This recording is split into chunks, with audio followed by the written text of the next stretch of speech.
have the thoughts that create the income you want, and it's not just about money. Are you ready? We're fighting this war for our brain. It's not just about money. I say to you, it's time for you to personally undevelop these old stories. We're fighting this war for our brain.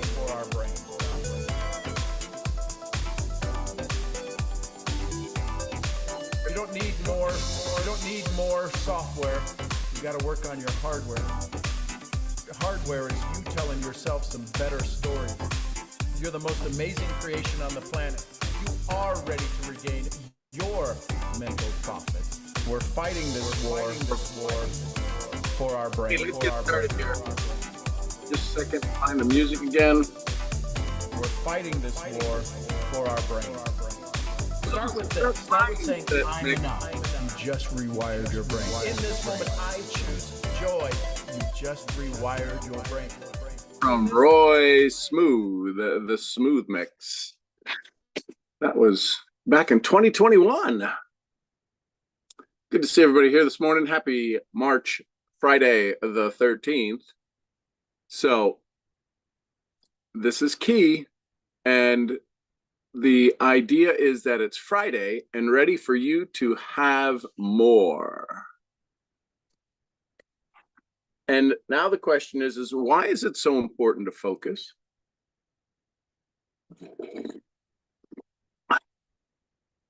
What's the thing that you want from your focus?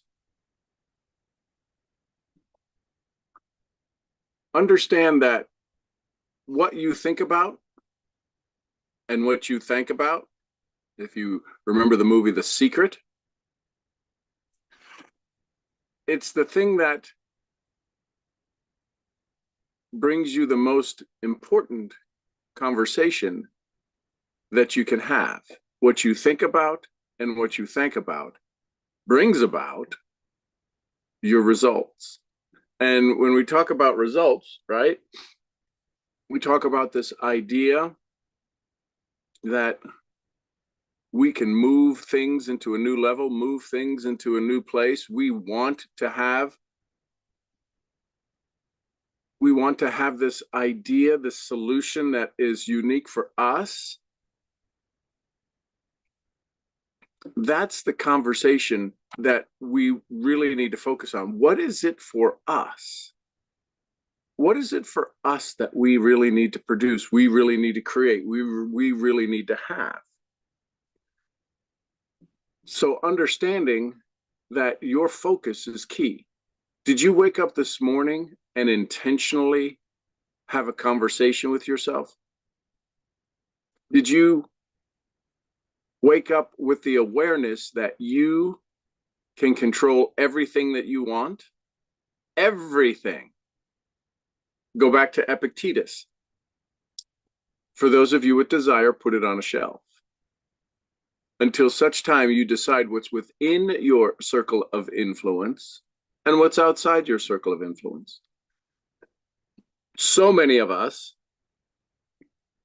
are focused on things outside of our influence, things like algorithm. How many of you have complete control over the algorithm? Complete. You don't have any. You're operating based upon the whims that they are using, the things that they are pushing out to you. It's critical to understand that, right? Can you control traffic?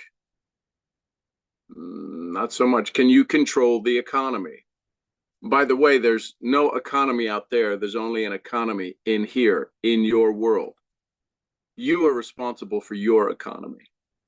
With as many varieties of things that are available to do and things that are available to have and places you're available to work, all from the comfort of your own home, you're responsible for your economy. There's no excuse in today's digital world of connection and products and process. So I say all of that asking you, on this Friday, are you excited that it's Friday and the weekend is here? And how do you spell weekend? Well, Sean, that's kind of a crazy question. No, I know. Most people spell it WEEK, right? Weekend. A lot of people perform it through going WEAK, and weekend. So that when Monday comes, they need to start over. When Monday comes, they're at the grind again. When Monday comes between 9:30 and 11, more heart attacks happen. Maybe that number's dropped a little bit now because a lot of people work from home.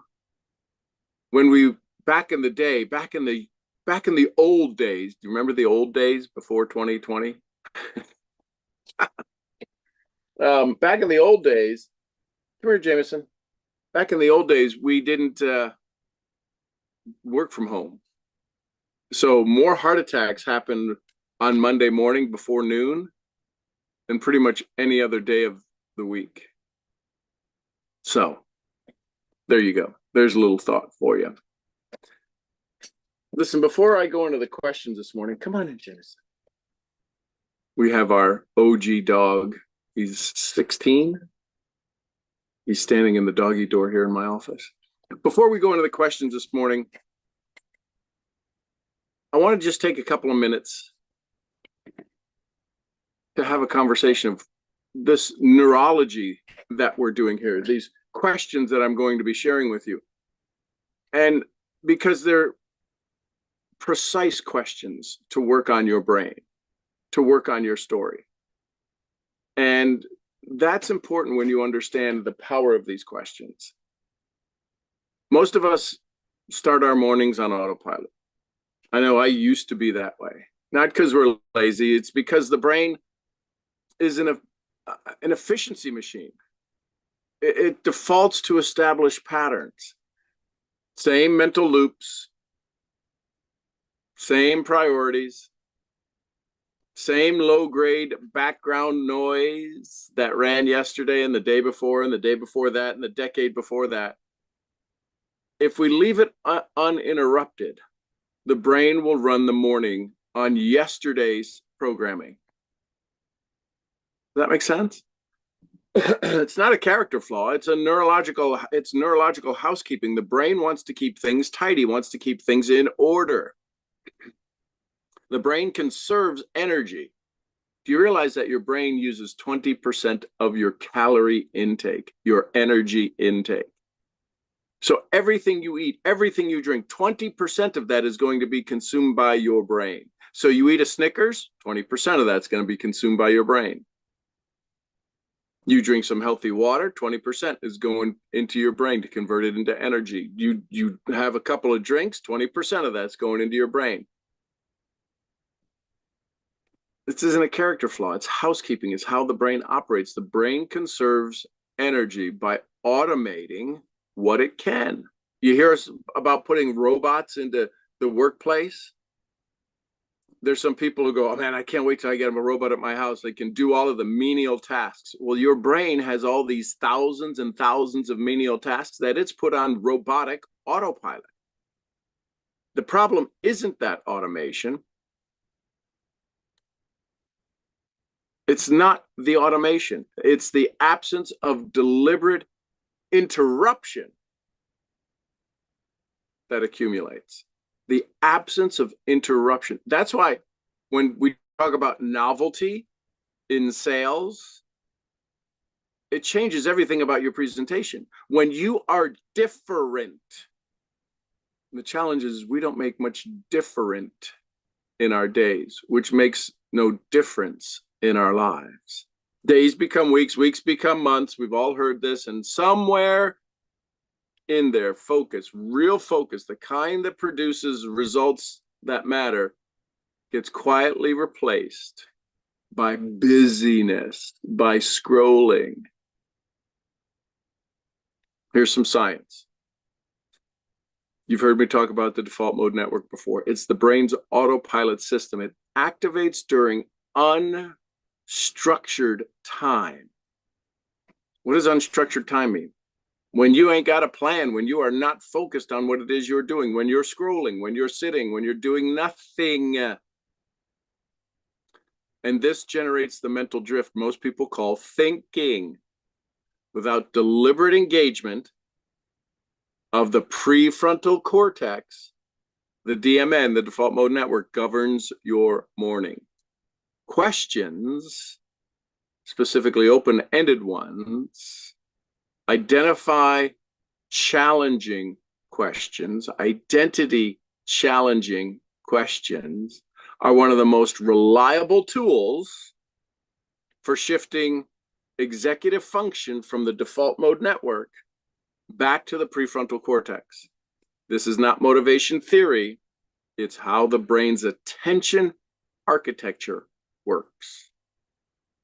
There's science behind what we do here each and every morning. It just sounds like, hey, let's get on the thing. Let's get on that thing when Sean does those questions. Those are kind of cool questions.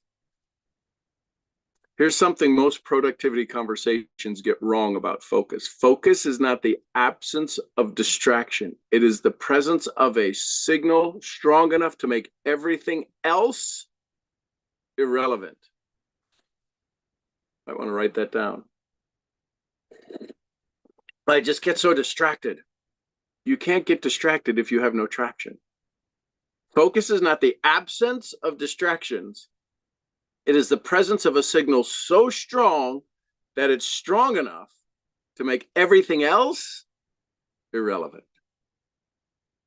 When you're truly focused, when the direction is clear, the intention is encoded, and the nervous system is calibrated, distractions do not require willpower to resist them. They simply don't register as a competing signal. The brain has a stronger one. Signal clarity is key. It's not something that happens to you, signal clarity. It's not something that happens to you in the morning. It's something you construct deliberately with the right tools before the day's noise has had a chance to build. And for most people, a chance to rebuild because it's yesterday's noise.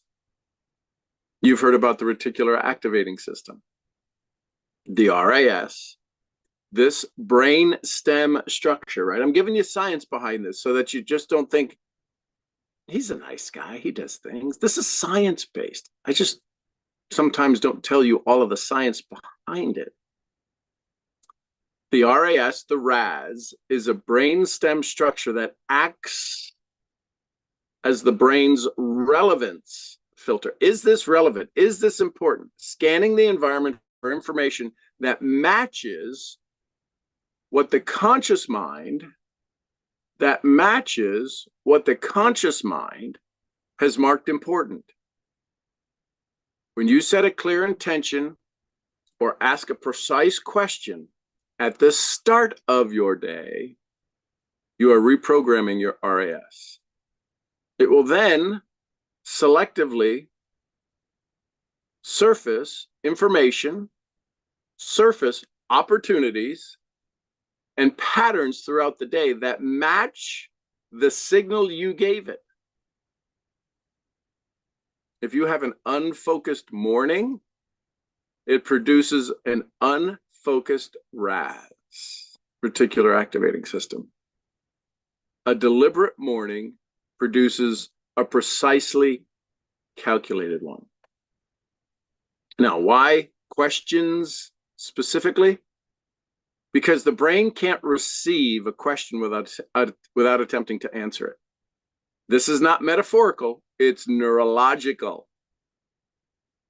The question activates the search process of the prefrontal cortex that does not switch off the moment you move on. You asked a question, it is in a seek and answer mode until it finds the answer. That's why you can get asked, man, what's their name? What's their name? And you wake up at 2 o'clock in the morning because the prefrontal cortex found it. How many of you have had that happen? Forget somebody's name driving home. Oh, that's their name. It doesn't stop seeking And if you ask it no questions, there's nothing for it to seek. The brain continues processing the question below the conscious awareness, surfacing answers throughout the day in the form of thoughts, insights, connections, and sudden clarity on unexpected moments. This is why the right question asked at the right time with enough space to land is more neurologically powerful than a statement, than an affirmation, or an instruction. It engages the brain's search architecture rather than bypassing it. So, elaborative interrogation. This is cognitive psychology. Elaborative interrogation. Research consistently shows that questions which challenge existing assumptions produce a deeper encoding than declarative statements. I am. When the brain is asked to justify, to examine, or to reconsider a belief, rather than simply receive a new one, the encoding is deeper. It's stronger, it's more durable, it's more likely to translate into a behavioral change. This is the mechanism behind why the 10 questions in our sessions are deconstruction level tools, not inspirational prompts. Does that make sense? Do you hear that? Do you feel that? The 10 questions that I'm going to share with you are not feel-good morning prompts. These are precise instruments. Each one is designed to interrupt a specific pattern in the distraction identity, the encoded belief that scattered, reactive, perpetually busy is just how I operate. I mean, anybody, well, that's just who I am. That's just how I flow. It's how I roll. Each one of these questions asks the prefrontal cortex, your PFC, to engage with something the autopilot would rather root around.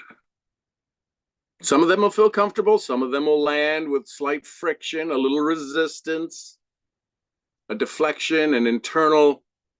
I'll think about that later. That's friction. That's friction. That friction is deconstruction working.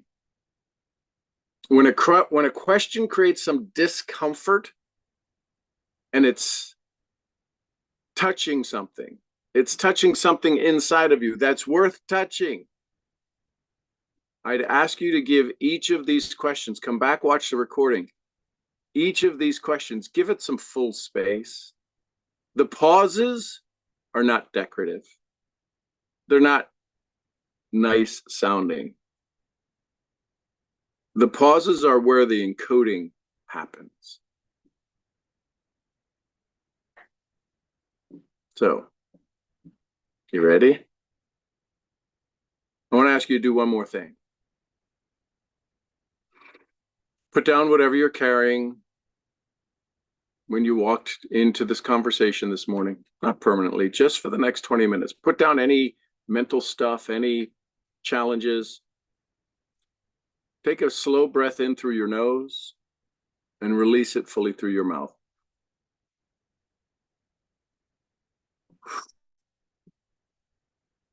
This morning, we're going to have a conversation about the two things that are most important that most people think they understand: focus and clarity, and discover there's something quite different than what we thought.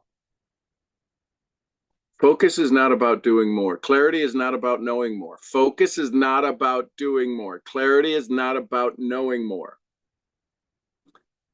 And the version of both that most of us are living inside with right now, the scattered, the reactive, the always on, the perpetually behind version of a self, it's not the truth about who we are. It's a program. One we've been running for so long, it feels like our personality. Our conversation is designed to interrupt that. My dialogue, my monologue to you is designed to interrupt that programming, not loudly, precisely, surgically, through a series of 10 questions that your brain will be processing, whether you want it to or not, for the rest of the day. All I ask is that you receive each question honestly. Not with the answer that sounds best, with the answer that is true. One more breath, settle in. Here come the question. If you removed everything urgent from your day, what would remain that is actually important?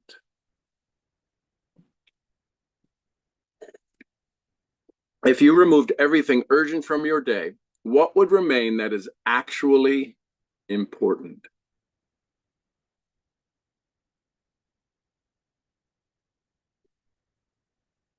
Let me give you a little explanation of the questions. This question interrupts the urgency, addiction before the day begins. Most people's days are entirely governed by what's urgent.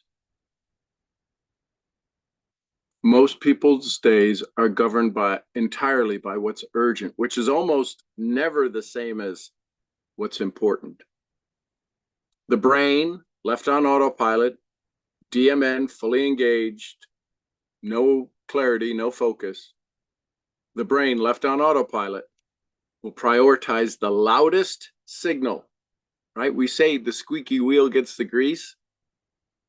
This question that I just asked, if you removed everything urgent from your day, what would remain that is actually important? That question asks your prefrontal cortex to override the default and name what matters at a level beneath the noise. Don't answer this quickly. Let the real answer surface. Breathe in and out.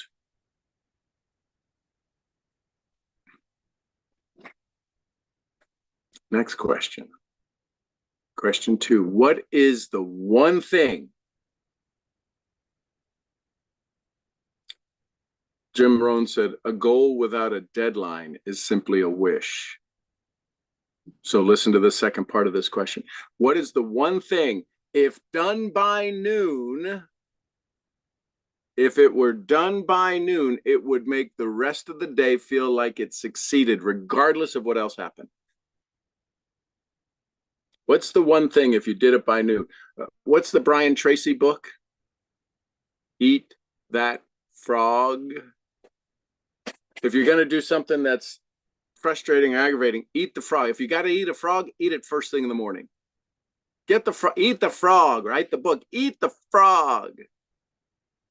What's the one thing that if it were done by noon would make the rest of the day a success, regardless of what else happened?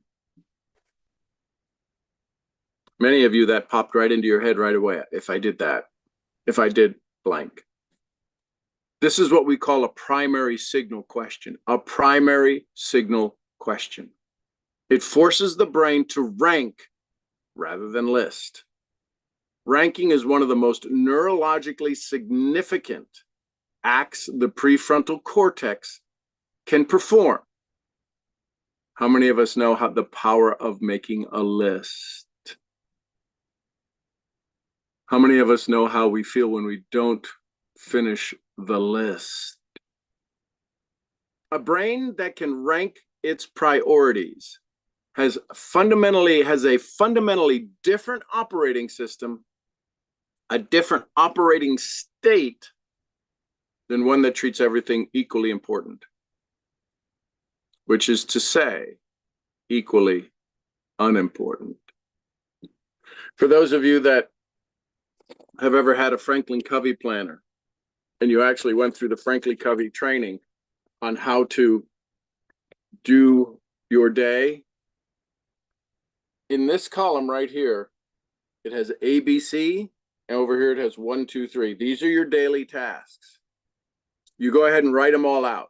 You write out all your tasks today, and then you go through and you categorize them. A's are important, B's are next important, and C's are kind of important. But the A's, and here's the thing, the 1, 2, 3, then you go through and you tag all the A's. What's the first A that needs to be done? Everything gets prioritized. It's one of the secrets to the Covey system, which was created by Benjamin Franklin. Ranking is one of the most neurologically significant acts your executive decision making, your PFC, can do. What's the one thing, if it were done by noon today, that would make the rest of the day feel like a success, regardless of what happened? Question 3. Take another breath. These are big. These are precision instruments designed to awaken, designed to uncover the part of you that's been masking your success for goodness gracious, who knows how long. Here's question 3.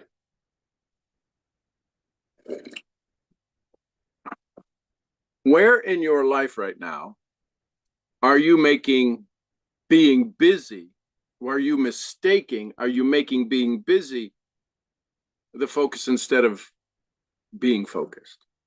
Where in your life right now are you mistaking busyness for focus? That's question 3. Got 7 more precision guided instrument. This question, where I had given up on being shirtless in the car, Sean. Good for you, Luis. This question is direct deconstruction of distraction identity. Many of us have put in, listen, I'm teaching this because I deal with this. These aren't for you should do these. These are me do these. I sit with these. The reason I do these conversations, the reason I do these sessions are for my grandkids and my great-great-grandkids and for those who come after me. These questions will ring true for a while. Stoicism has lasted for a couple of thousand years, and I don't see it going away. These are kind of stoic self-introspection questions. So where in your life right now are you mistaking being busy for being focused? Busyness and focus, listen carefully, busyness and focus feel similar on the inside. This is important. This is very important, that busyness and focus feel similar on the inside. Both involve movement, effort, and engagement. Yet they produce radically different results. This question asks the group to locate specifically, asks your brain to locate specifically where motion has been replaced direction. I have allowed motion to replace direction. You know, you can burn a tank of gas and not move a single centimeter. You can leave the car idling. You could be stuck in the mud or the snow or the sand and be revving your engine and just spinning the tires. You can see the gauge. You can see the speedometers go to 30, 40, 50, 60 miles an hour, and you're not moving. You got motion though, baby. If you look at the speedometer and it says you're going 20 miles an hour, I should be in an hour 20 miles from here, and you haven't moved an inch, a centimeter, a fraction of a hair, because you've replaced motion for direction. This discomfort created by this conversation is what's known as deconstruction work. This one is going to land with some friction. Stay with it. Breathe it. Breathe in. Breathe out. Because if you're not any farther ahead of your goals in 2026 so far, if you've gone up and gone back, if you're stagnant, if you're slipping down, if you're rebuilding, you're recovering, you're doing all this stuff, it's because you have replaced direction with motion and you think you're busy. Question 4. These are big. These are big. You come back and listen to the recording. What does clarity, listen carefully, here's a big one. What does clarity feel like in your body? What is clarity? And listen, when did you last feel it? It may be minutes ago, hours ago, days ago, weeks ago, months ago, years ago. I bet for many it's years ago. Why? Because you're struggling. There's no reason to struggle in today's world. Most focused conversations are entirely cognitive. This question drops the inquiry into the somatic layer, the body, the nervous system's experience of clarity versus confusion. This is neurologically precise because the body registers clarity as a distinct psychological state. How do we know that? Because when you're focused, there's something that's a lot less called stress. And we can measure stress in the body, can't we?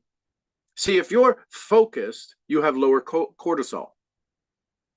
If you're focused and your heart variability rate is on the rise, that's a medical measurement. We can find out about your body. This little device, many devices out there will track your HRV, your HVR, your heart variability rate. You can track your breathing. What is your respiration, right? So if you are focused and you are calm, you have lower cortisol, your breath rate is slower, you have an expanded visual field. You ever hear of tunnel vision? People get so mad they can only literally, their vision focuses only on what's in front of them. When you're focused, your body has a particular level of stillness. If you're aggravated, agitated, upset, you wake up, you snap, you have this feather-like response. Oh, and you react. When people can identify clarity as a felt state, neuroencoding what's in your body, when you become clear, when you can feel it, when you can identify clarity as a felt state rather than an abstract concept, you can deliberately create the conditions for it. How many of us, maybe it's a sunset. Maybe it's watching your child sleep. Maybe it's watching your animals play. And you just absolutely, everything seems to disappear. You can create that condition. Don't describe clarity as an idea. Feel it as a memory in your body first. And then breathe at that moment. Does that make sense? We're only to question 4. Here's question 5. What are you tolerating in your daily environment that's draining your focus even before it begins?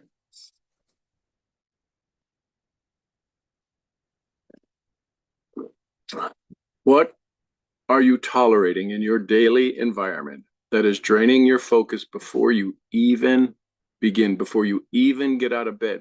When you reached over and grabbed your iPhone and looked and went, ugh, what are you tolerating? Focus is not just cognitive a resource.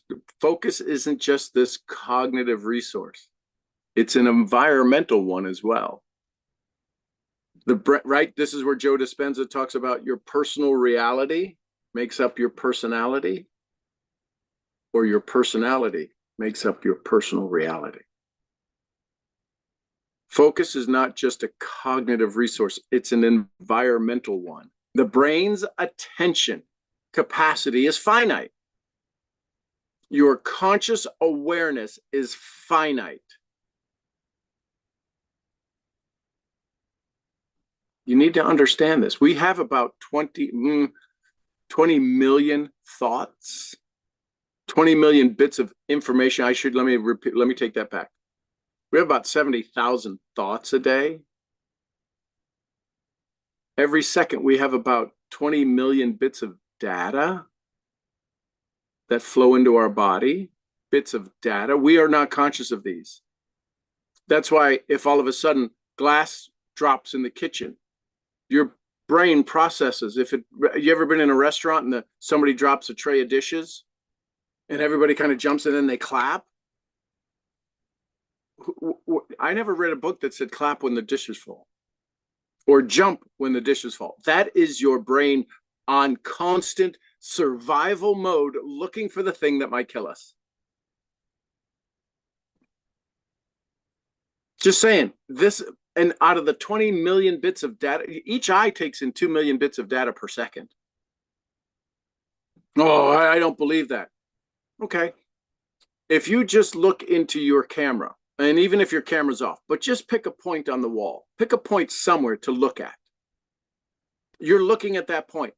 Without moving your eye, can you tell me what else you see, what else you recognize in that visual field? Of course you can. Those are bits of data that you are not even focused on that are flooding into your brain. Now, here's the challenge.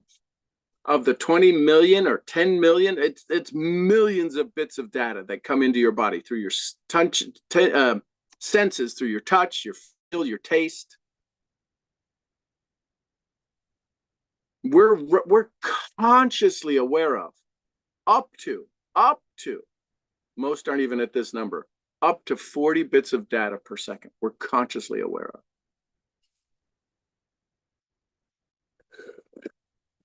So when you're talking to a prospect and you think they're focused on you, I got news for you, Skippy. They probably aren't even hearing a word you're saying. Why? Because you haven't asked them a question. Until you start using questions in your conversations, their default mode network has them in survival mode because you're there to sell them something. So everything in this environment is a threat. The server, they want more water. Who's going to pay for the lunch? Where's the bill? What's the weather? That's the temperature. Am I going to get home on time? What's the traffic going to be like? And you're going through your presentation going, I'm killing it. You haven't killed anything. What are you tolerating in your daily environment that is draining your focus? Here's question 6. If you had to describe your relationship, listen carefully, with distraction, honestly, if you had to describe your relationship with distraction, honestly, would you call it a habit, an addiction, or protection? What is your distraction doing for you? Is it protecting you? Is it a habit? Is it an addiction? If you had to pick one of those three, what would you call your distraction? It's your distraction. I'm not saying you're distracted. You have decided that scrolling is a distraction. Is it a protection? Is it a habit? Or is it an addiction? This is one of the deepest deconstruction questions in this set. Distraction is not always a habit. For many high performers, it's a form of protection from the discomfort of sustained effort. That probably settles in real nice. Doesn't feel good. It clears it up. Distraction is a form of protection for high achievers from the idea of sustained, continuous effort. From the vulnerability of full commitment. When's the last time you fully committed? I can tell you it probably involved you taking care of or doing something else or protecting someone else. That's when you were fully committed. For many high performers, distraction functions as a protection from the discomfort of sustained effort, from the vulnerability of full commitment, from the particular anxiety of doing one more thing that matters most and not having it be enough. Man, say that one again. Sing that one from the choir. Distraction functions for some high achievers to protect you from a particular anxiety that you experience by doing the one more thing that matters in your world, and the feeling of it not being enough. So rather than feel not being enough, I've done one more thing. I keep adding to the stack, keep adding to the stack. I keep doing it. And I just can't, I don't want to feel this way anymore, that if I do one more thing, and what if it's not enough again? The brain says, oh, I can fix that. We don't have to feel that feeling. We'll just go into distraction addiction. So if you name your distraction, is it a protection? Is it a habit? Is it an addiction? By naming distraction as a protection rather than a weakness, changes the entire framework. Do you ever step in front of somebody and say, I got you, I'll protect you? And then, oh God, I can handle this. Anybody ever step in front of you to try to protect you and you go, I got this? Do you realize that every time you allow distraction to step in front and protect you, your voice is not saying, I got this? Because it doesn't have something pulling you forward. It doesn't have your definite major purpose in place. You have no purpose to push that person out of the way, that thought out of the way, that distraction out of the way, and say, no, I got this. You might be breaking out in a little bit of a sweat right now. This is neurological encoding. You are being attacked, for better description, on why you stay stuck with you. It's not me. I'm not attacking you. I'm simply asking questions, and your prefrontal cortex says, ow, stop, this hurts. Why are you doing this? Question 7. What would you attempt today if you were absolutely certain that your focus would hold for the full effort required? What would you attempt today if you were absolutely certain that your focus would hold for the full effort required to cross the finish line? If you knew that you weren't going to disengage, you weren't going to slip away, you weren't going to allow somebody to go, oh, I need to go help my friend. This question that I just asked, let me repeat it. What would you attempt today if you were absolutely certain that your focus would hold for the full effort required for what you're attempting? This question reveals the gap between started goals and enacted ones. The ones you've taken full action on.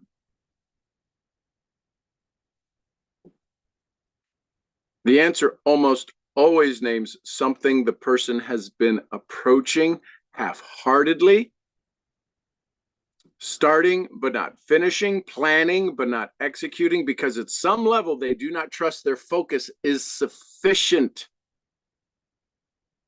That distrust in yourself is an encoded identity speaking. The question makes it visible. Notice what appeared when I asked. Notice if it surprised you. Notice if it scared you. Remember to breathe. Here's question 8.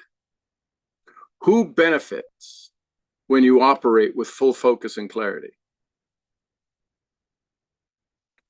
Who benefits when you operate with full focus and clarity? Wait, there's a bomb to drop. The other shoe's about to drop. Here's the part 2 to that question. That's going to leave a mark. Who benefits when you operate with full focus and clarity? And are you allowing yourself to take that seriously?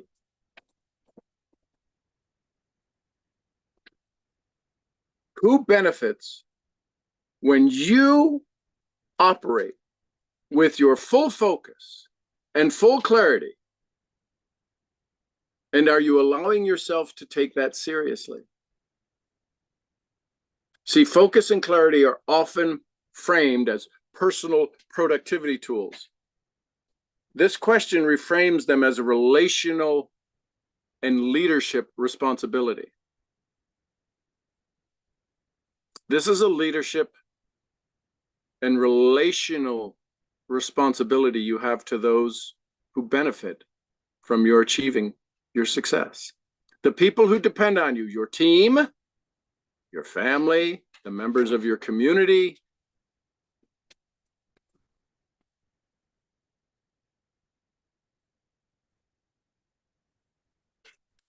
They're in your arc of success. The people who depend on you, your team, your family, the members of this community, the members of any community earlier, they receive a fundamentally different version of you when you're focused versus when you're scattered. Would that be true? You ever talk to somebody and you go, you're not paying attention to me. You don't even hear me. You're scattered. You're scatterbrain. The people that you are responsible to, not for, responsible to. The reason you set your goals, for many of us, selfishly and self-fully included, yourself, they receive a fundamentally different version of you when you're focused. Making that impact explicit, the impact that you have in their lives, creates an encoding stake that is more desirable than personal ambition. This is why we'll do more for others than we will for ourselves. I know these are big questions. I'm doing my best to give you all I got. Every time we show up, give you all I got.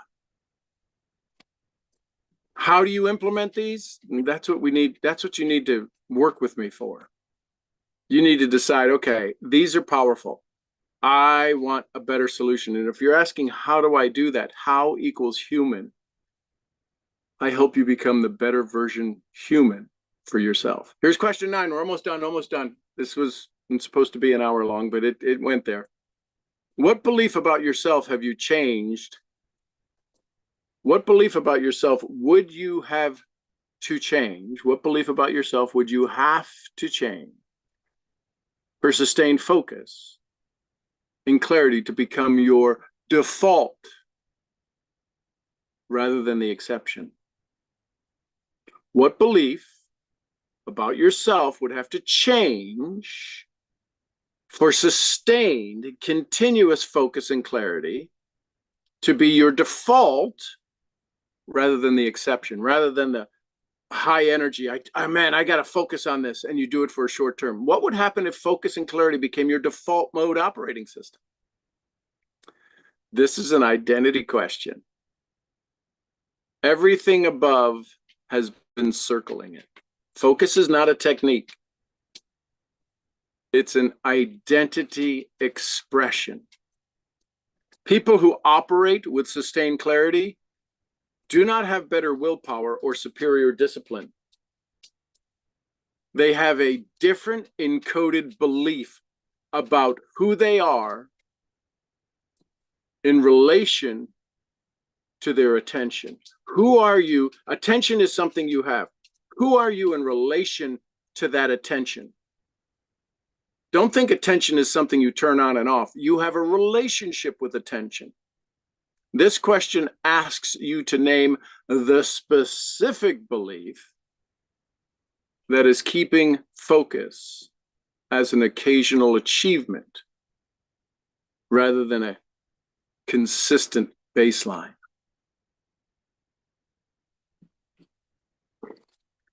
This one's going to require some silence, some deep introspection. Come back to it. That's what the video is here for. Question 10. What is the decision? What is the one decision made right now, in this moment, that would demonstrate to your nervous system, right? You have two nervous systems, the parasympathetic and the sympathetic, the parasympathetic and the sympathetic nervous system. One's the fight or flight, one's the rest and digest. And most people are operating in the fight or flight. What's the one decision that you could make that would demonstrate to your nervous system, your neuroencoding, you're serious about focus and clarity today? I don't know. Jim Rohn would say that's a clue.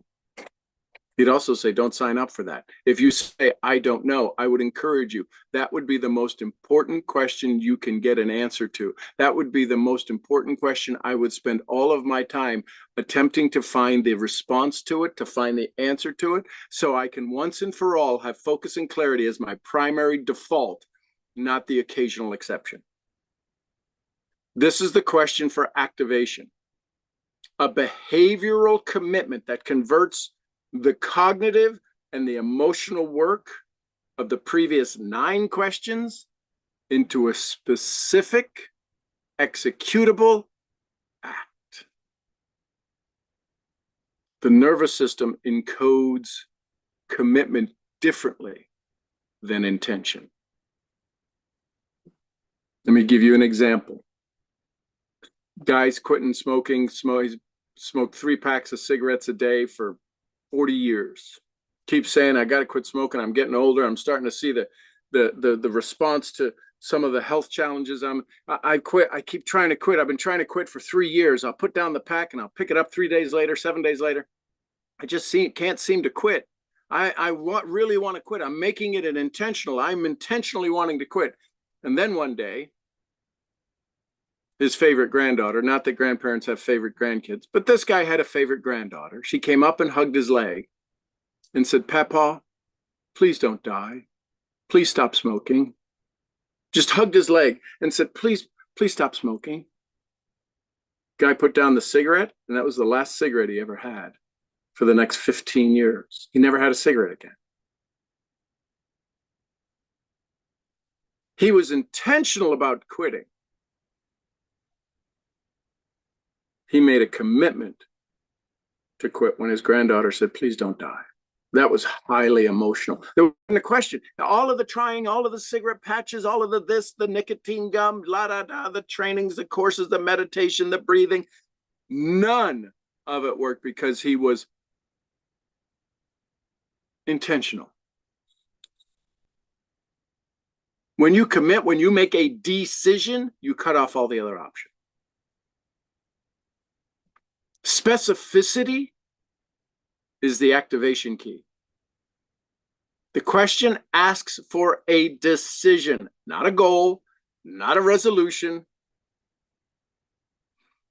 A decision made now, before the day begins, while the prefrontal cortex is still fully engaged.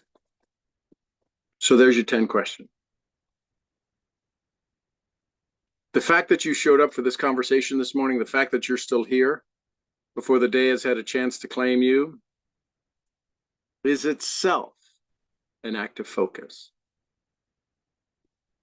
It's evidence that the identity you're building, we're building together through these questions and conversations, is already more real than the one we're interrupting. You need to hear that. When you show up here, we are interrupting a part of you, a pattern of you that is wanting to maintain control. The fact that you show up here for this conversation daily means we're interrupting the pattern that's holding you back. That's why it kind of feels good. Question is can you make the decision to hang on to this feeling once you hit leave the room? Your brain will continue processing these questions throughout the day. You may find yourself in a meeting and suddenly answer question 3 arrives, and you don't even remember what question 3 was, but you have this answer that popped up. The one thing you've been mistaking busy for focused for. Maybe that you come up with the, you may still be in the middle of something unimportant, and question 2 surfaces. The one about what would make the day feel like a success? What would happen if it felt like you succeeded wildly? Your reticular activating system, the RAS, is working. That encoding is doing its job. It's doing what it's designed to do. You've given your brain a signal for today, a clear one, a precise one, the kind that doesn't require willpower to sustain because the signal itself is strong enough to make everything else irrelevant. One final breath in through your nose, out through your mouth. Hold it. Go build something that matters today. You have everything you need. I'm your head brain training, question asking misfit. You want more? Reach out to me. I'll be happy to help you figure out a way so you could have more of what you want and less of what you don't. Till then, bye for now.